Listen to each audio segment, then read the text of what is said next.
We're like one of those wine connoisseurs, you know, like we take the movie, we spin it on the table, give it a little sniff.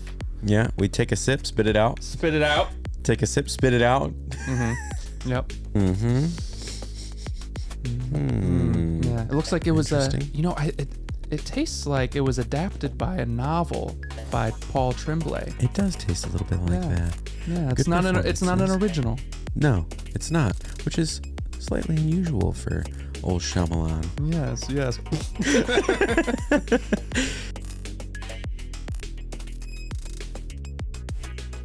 The movie does not waste any time starting. That's exactly how the novel is too. It's just here we are, Wynn's outside collecting grasshoppers, and Dave Bautista shows up, and he's this big menacing presence on the screen. Yeah. And Shyamalan uses a lot of close-ups because I think he's really trying getting the viewer to feel how claustrophobic this story is. So like Dave Bautista's close-ups just fill the screen. Yeah. You know, and then especially when they get into the cabin, there's a lot of interesting shots he does where he separates the family in the frame, and he usually uses like Dave Bautista's like skull. Did you notice that? It was like, it's like, here's one dad over here, here's Dave Bautista's huge skull, and then the other dad on the other side. And he does a lot of that stuff with framing to make you feel claustrophobic and to visually show how separated they are by this choice. I thought was really cool. Did you think that the grasshoppers meant anything?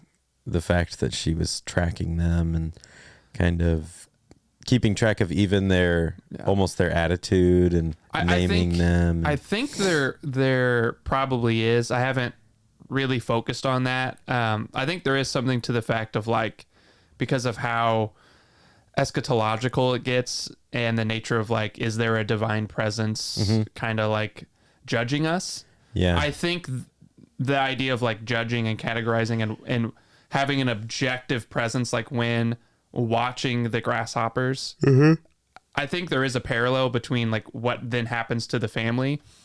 How far you take that, I don't think it's meant to be taken like super far. No. You know? I almost felt like it was, because I think her line at the beginning is, I'm not going to hurt you. I'm going to watch you and see it. I'm just going to watch you for a while. Yeah. And so I think that's a hint. What did you think about the ultimate decision the family made? I wouldn't. It's so. This is what the movie does so well. Right. Is it makes the decision impossible. It really does. And I was sitting, and maybe you didn't feel this way, but I was sitting there in that movie, and I was like, I have no idea what I would do. Right. I do not know. I still am confused. Like, I still don't know what I would do. Because, like, I've got a little family of 3, me, my wife, and my kid. And obviously, I would want Carly to kill me. Right? I'm gonna take that soundbite out of context. Obviously, like, I would want Carly to kill me. It'd be like, yeah, just kill me just in case. But, you know, it would be convincing her to do that because, you know, she probably wouldn't believe that this was going on. So sitting there watching the movie, I was really like torn at like, what do you do? Like, this is an impossible situation. Yeah. So like there are choices that you have to make as a family that aren't apocalyptic, but do feel kind of possible. Like, you know, this parent won't accept me. Do I still try? Do I?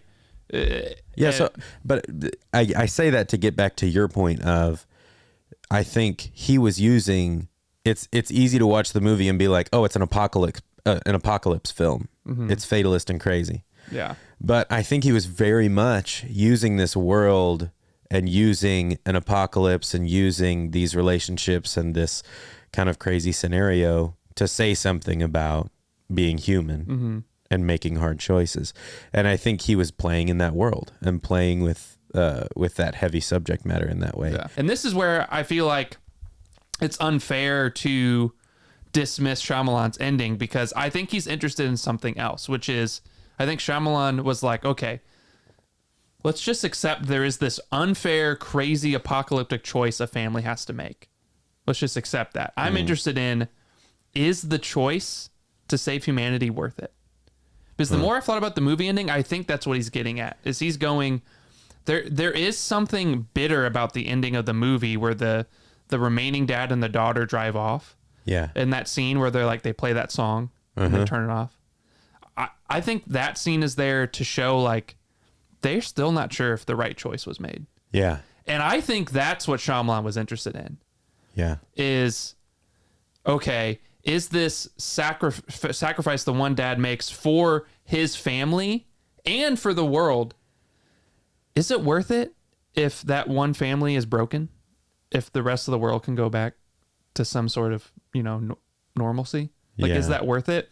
And then I think about like what he's saying in general is like families like theirs, in any family, the choices we have to make, like at the end of the day, if you have to make that type of sacrifice, like, is it really worth it? Yeah. Maybe, maybe not. And I think that's where Shyamalan's ending does have ambiguity. And all these people saying like, oh, Shyamalan reduced this, ambiguous, complex novel into something messianic and straightforward. I'm like, I don't think that's true. Yeah. I think there is a little bit of doubt at the end of his film. I've had those thoughts a little bit with when you have a kid, you're like, oh my gosh, I'm bringing in like a little tiny human into this crazy world, like this crazy stuff. He's going to have to go through everything that I went through, but like times 10. And you think about that. You're like, man, I'm setting him up for some heartache. Yeah, no, my boy Shyamalan, man. You guys are boys now? Yeah, we're boys. Oh, yeah. Okay. For how much just criticism he gets and gruff online, the guy is, in my opinion, one of the best visual directors like working today. Yeah. And I think because of the popularization of some of the nitpicky things people have done to his stories and the patterns they found, people just go into his movies like just ready to just find something to dismiss it. Yeah. And I think, and this is anyone, if you're a Shyamalan hater, that's fair. I'm not going to sit here and say you have to love all his movies. I'm not going to sit here and say he's perfect as a storyteller, but to anyone who doesn't like him, I would just challenge you to like go to his movies and maybe not like The Last Airbender or, those ones, but Happening. Like go to the ones that you see people praising online and tell yourself, I am just going to be open to what he's doing visually. You have to admire a guy willing to just do his thing. Yeah. You know what I mean? And it's like, this is a guy who's a filmmaker and he's just doing what he loves.